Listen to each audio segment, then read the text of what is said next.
Hello, and welcome to the 9th edition ITLS Instructor Update. Before we dive into detailed clinical updates, we want to start by discussing the bigger picture emphasized in the 9th edition of ITLS. By bigger picture, we mean, how does the pre-hospital care of trauma patients fit into the greater care continuum? The 9th edition of ITLS introduces the concept of trauma as a disease. This concept is centrally important because management of a disease extends beyond one instance in time, spanning the spectrum of prevention, acute care, and recovery. While ITLS focuses on acute care, the context of how this phase of care fits into the bigger picture is critically important to understanding how together we might achieve the best possible outcomes for trauma patients worldwide. In general, acute care is comprised of two phases: pre-hospital or out-of-hospital care and hospital-based care. As we all know, these phases can have a critical life or death impact on patient outcome following injury. To maximize survival, in general, acute care is comprised of two phases: pre-hospital or out-of-hospital care and hospital-based care. As we all know, these phases can have a critical life or death impact on patient outcome following injury. To maximize survival and minimize morbidity, acute care, especially pre-hospital care, which may have more limited resources, needs to focus on the priorities of care. Specifically, those interventions that in an evidence-based way make the greatest difference to improve patient outcome. There are two guiding principles to determine care priorities and guide our actions. 1, treating preventable death, and 2, minimizing harm or the morbidity of injury. The foundation of managing priorities of care remains the patient assessment, which allows us to recognize life-threatening pathology. But we have to do more than recognize pathology.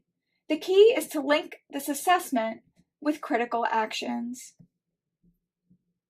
To renew focus on treatment priorities, the updated version of the ITLS patient assessment directly links patient assessment with critical actions, which should be performed at each step in response to findings. Whenever able, the team leader should assign these critical tasks to team members.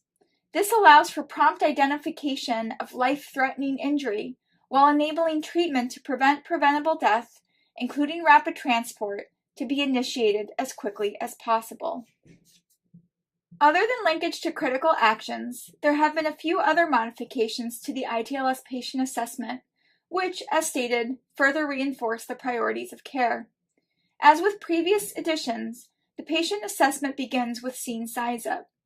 But the initial assessment now contains evaluation for exsanguinating hemorrhage because of the critical importance of managing this as soon as possible.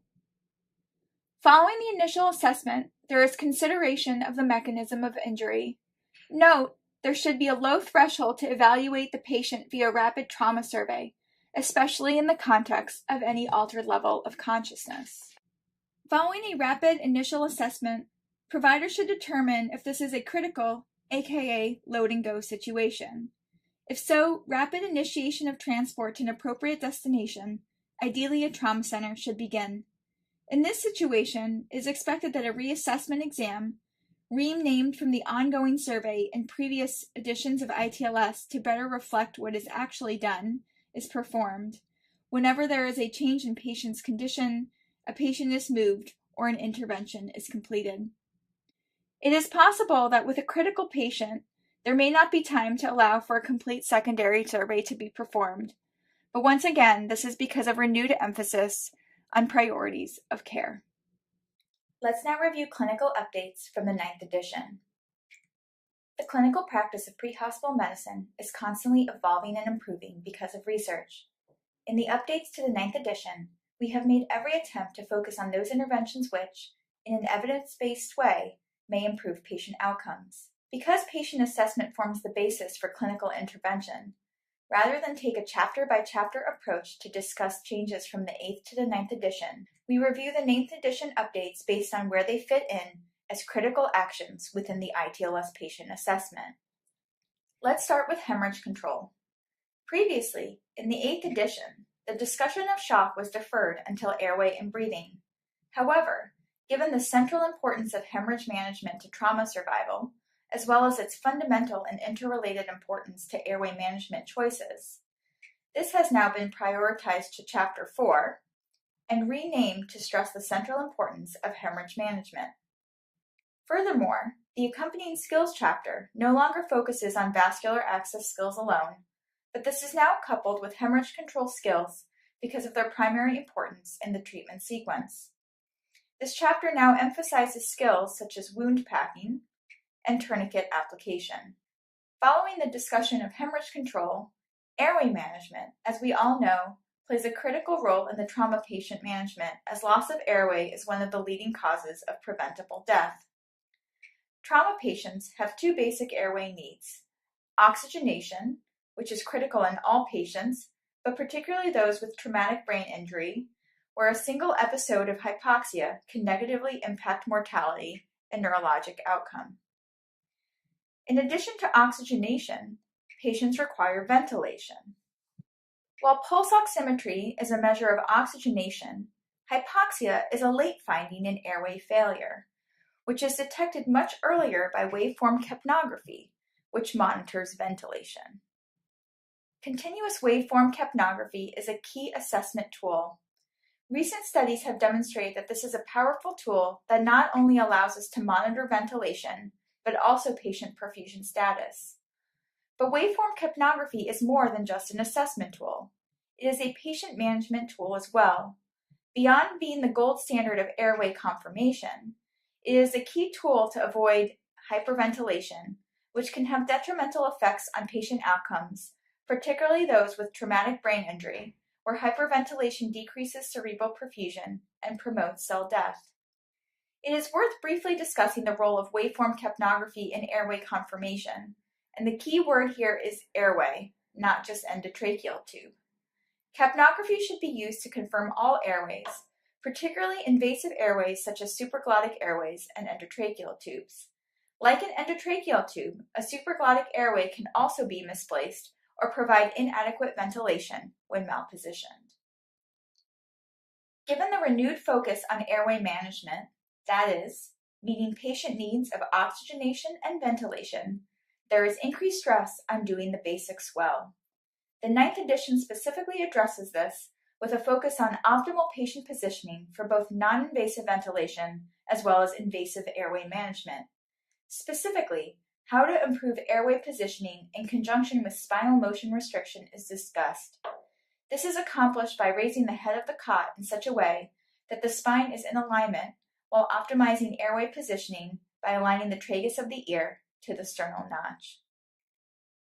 Because of the increased popularity of the iGel, as well as the reduced incidence of combat tube use, the skill of combat tube placement is replaced with demonstration of iGel use.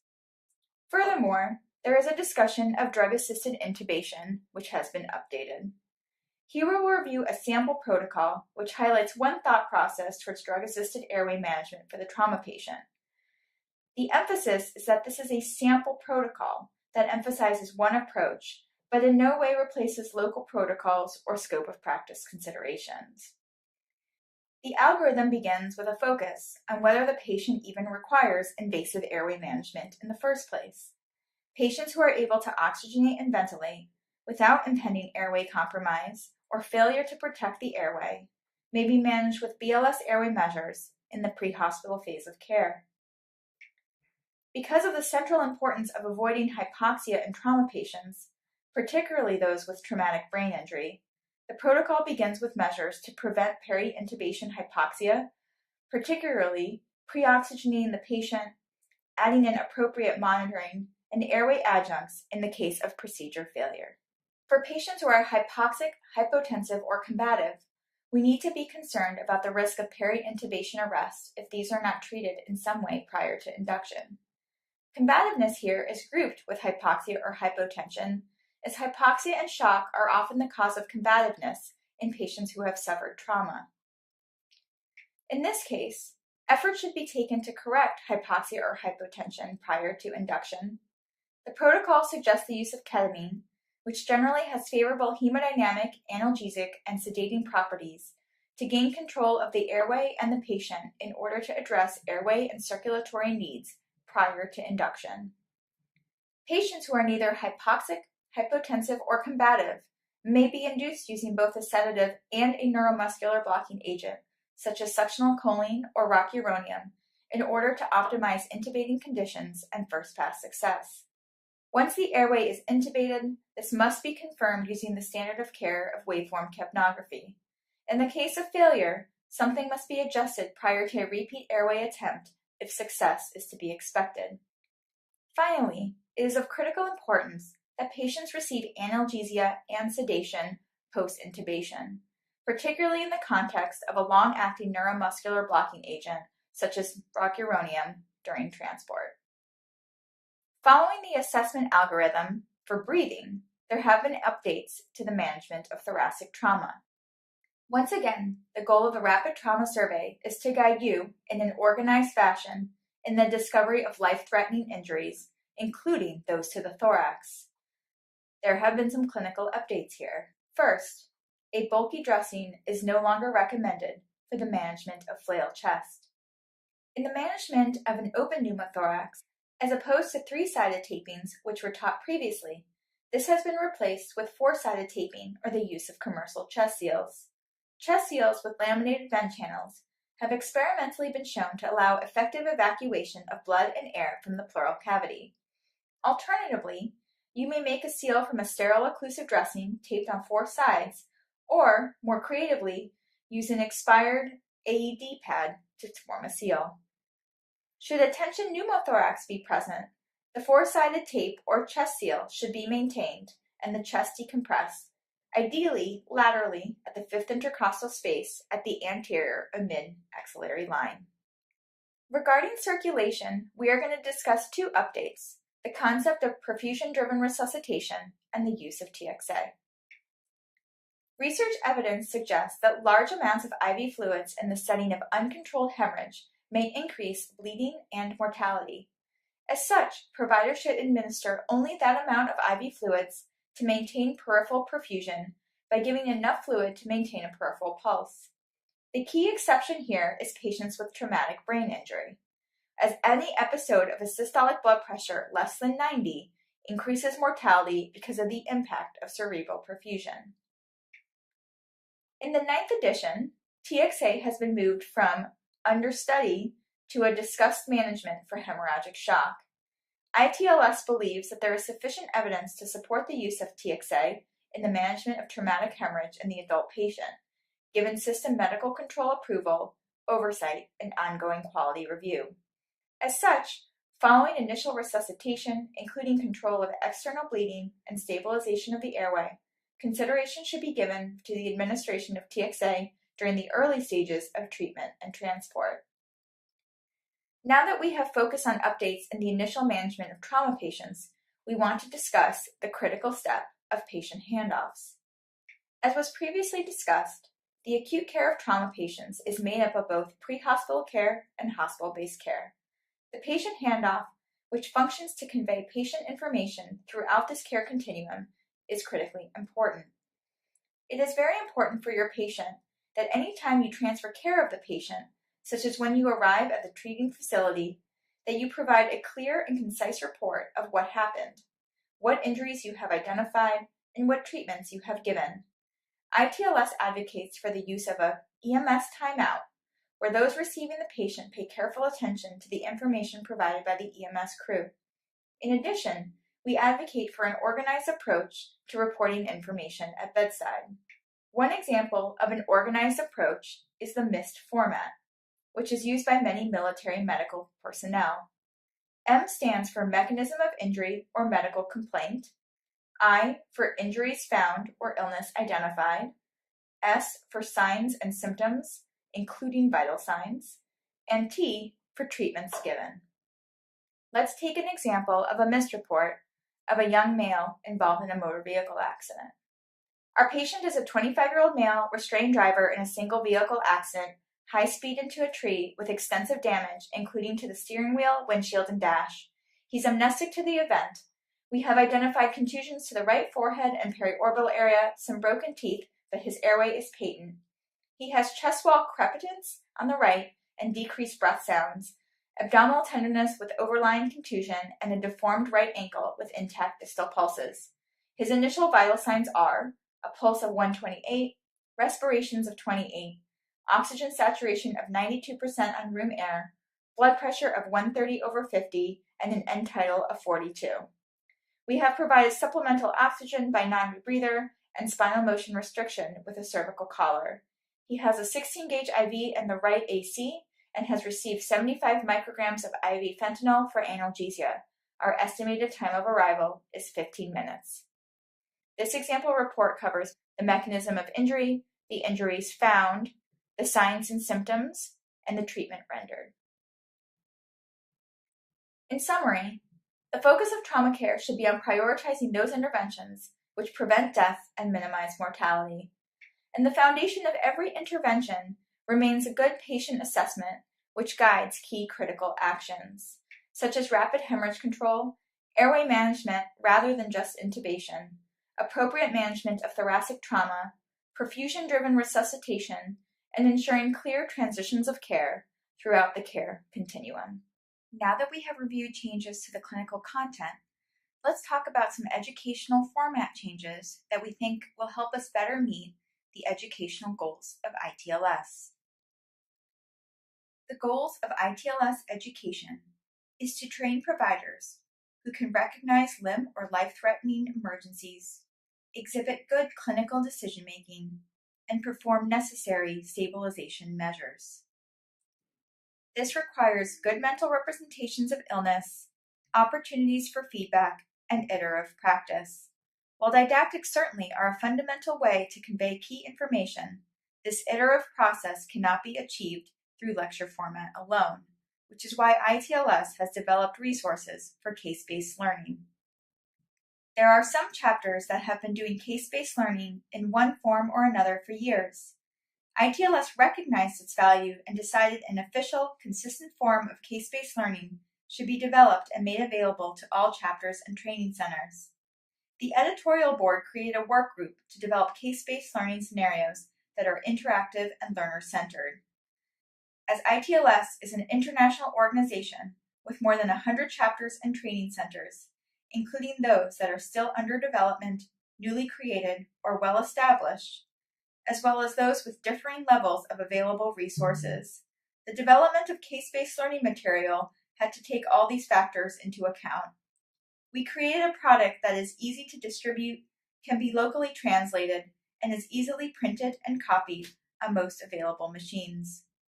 The case-based learning resources can be found by going to the ITLS homepage, itrauma.org, and by following the Case-Based Learning Scenarios link located at the Resources for Instructor menu. On this page you will find 1. The Case-Based Learning Scenarios. Version 1 contains 20 practice scenarios as well as an overview of their use. This document is designed for the ease of electronic navigation through a hyperlinked table of contents, bookmarks, and page thumbnails. It can be easily printed locally or taken to a store for professional printing and binding. It is important to note that these scenarios are for practice only and are not to be used for testing purposes. Testing scenarios are being released separately and can be requested by chapter coordinators. In addition to the learning scenarios, you will also find a scenario evaluation rubric in fillable PDF form, which is intended to be completed electronically, enhancing documentation while minimizing input errors. This also allows easy recording and keeping of course files. You will also find a document entitled How to Use the Fillable Evaluation Rubric, which is a short overview of best practices for using the fillable PDF form. It serves as a quick reference guide to getting started with the rubric. The introductory webinar is a video introduction to case-based learning and the use of the evaluation rubric. It is a short but all-inclusive introduction to the use of the case-based learning resources. Cases are provided in 2 banks of scenarios for instructors. The Practice Scenario Bank provides instructors with a selection of practice scenarios relating to various concepts in the ITLS course. Practice scenarios are designed to build learner knowledge, skills, and critical thinking through a case-based learning experience.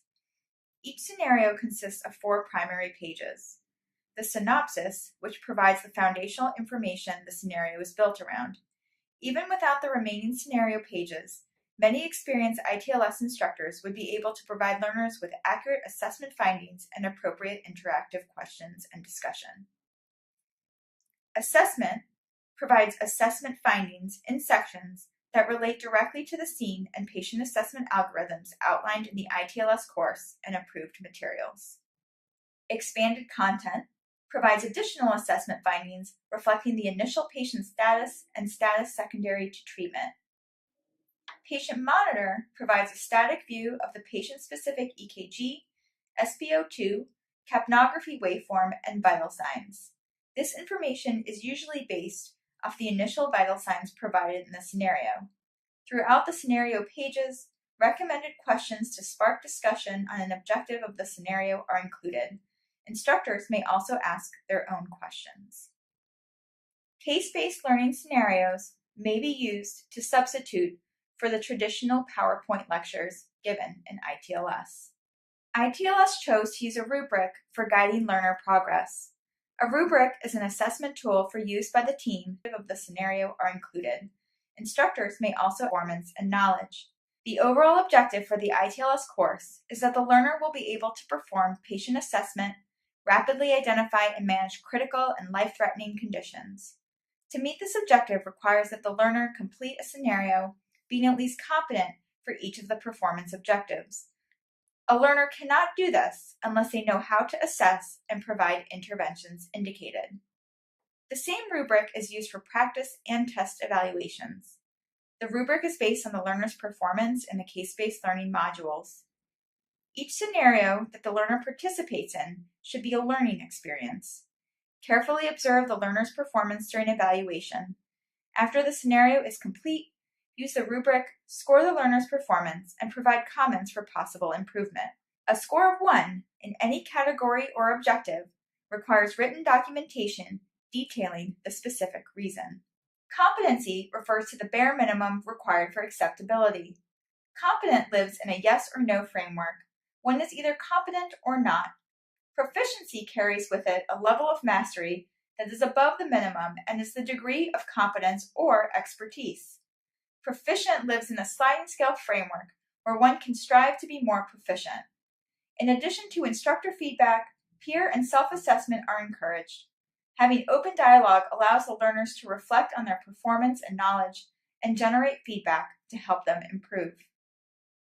If you are currently using case-based learning as your primary mode of instruction, you can use the case-based learning testing scenario as your final evaluation, and the written test is no longer required. If you are not doing this as your primary mode of learning currently, the editorial board is actively working on developing resources around this educational format. As with previous editions, a written test will be made available to chapters and training centers. This test is now an open resource to normalize the use of aid memoir and checklists. Chapters and training center coordinators can substitute the written test for a case-based learning testing scenario. Since certain accreditation bodies require a written test to award CME credits, chapter and training center coordinators must verify if their target audience will be affected by the removal of the written test. To ensure the best possible learning experience for the students, a ratio of 1 instructor per 6 students must be maintained during practice scenario, case-based learning, skill station, and/or testing. It is now assumed that students taking the ITLS class will have learned and mastered basic skills. Therefore, most basic skills have been removed from the core curriculum, such as basic airway management, bag mask ventilation, peripheral intravenous access, and do not have to be taught within the course. A few other skills have been added, such as tourniquet application, wound packing, pelvic binder, and finger thoracostomy. The emphasis is now placed on critical thinking and proper application of those skills within a clinical context. In addition, procedural videos have now been made available online. we want to take a brief moment to discuss opportunities for continuing education made available by ITLS. Continuing education is an essential component to providing evidence-based and up-to-date care. The father of evidence-based practice, David Sackett, once said, "Half of what you learn will be shown to be either dead wrong or out of date within 5 years. The trouble is that nobody can tell you which half, so the most important thing to learn is how to learn on your own." ITLS has tried to fill some of these needs for continuing education. Indeed, the Research Committee puts out current thinking documents as evidence-based updates to clinical topics. These are available to anyone through the ITLS website under the Current Thinking tab. This concludes the ITLS updates. We want to put a thank you out there to all the providers and educators who work tirelessly every day to improve the care for trauma patients worldwide. Hello, and welcome to the 9th edition ITLS Instructor Update. Before we dive into detailed clinical updates, we want to start by discussing the bigger picture emphasized in the 9th edition of ITLS. By bigger picture, we mean, how does the pre-hospital care of trauma patients fit into the greater care continuum? The 9th edition of ITLS introduces the concept of trauma as a disease. This concept is centrally important because management of a disease extends beyond one instance in time, spanning the spectrum of prevention, acute care, and recovery. While ITLS focuses on acute care, the context of how this phase of care fits into the bigger picture is critically important to understanding how together we might achieve the best possible outcomes for trauma patients worldwide. In general, acute care is comprised of 2 phases: pre-hospital or out-of-hospital care and hospital-based care. As we all know, these phases can have a critical life or death impact on patient outcome following injury. To maximize survival and minimize morbidity, acute care, especially pre-hospital care, which may have more limited resources, needs to focus on the priorities of care. Specifically, those interventions that in an evidence-based way make the greatest difference to improve patient outcome. There are 2 guiding principles to determine care priorities and guide our actions. 1, treating preventable death, and 2, minimizing harm or the morbidity of injury. The foundation of managing priorities of care remains the patient assessment, which allows us to recognize life-threatening pathology. But we have to do more than recognize pathology. The key is to link this assessment with critical actions. To renew focus on treatment priorities, the updated version of the ITLS patient assessment directly links patient assessment with critical actions, which should be performed at each step in response to findings. Whenever able, the team leader should assign these critical tasks to team members. This allows for prompt identification